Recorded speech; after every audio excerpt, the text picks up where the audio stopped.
ईश्वर नाम रही शक्ति और ज्ञान। यह लेखक अच्छा भुवनेश्वर बेहेरा। से 1917 मसीह जन्मग्रहण करते 2001 मसीह मृत्युवरण करते।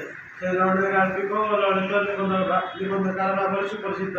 से यही विषय कहना चाहते बेंगल सब अत्याचारी अच्छी बेंगल के कौन क्षति करता के जानी मनीष सब अत्याचार करपरिक चाड़ी स्कूल पिला मैंने दूर जावा बाहाना पोखरी कूल बेल बेल अनेक बेंग मान पत्थर फोपाड़ी से काल होता बड़ बड़ कलेज छात्र छात्री मैंने लाबोरेटोरी बेंग मान खंड खंड कर काटी बड़ बड़ होटेल से गोड़ को नष्ट कर खाई केतेक देश में हीनता बेंग बेलियार प्रतियोगिता आरंभ होगा।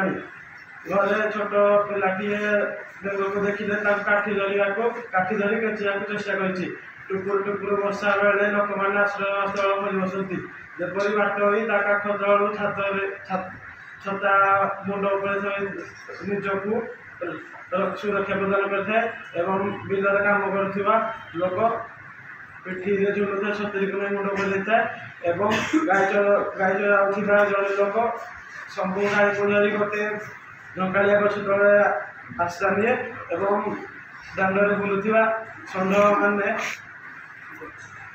घर बारंडा उपर को चढ़ी जाती सेपरी बेंग साल गछ तले आश्रय नेला बेले लोक मैंने कहते से निजक मयूर राजा भावी भावुची।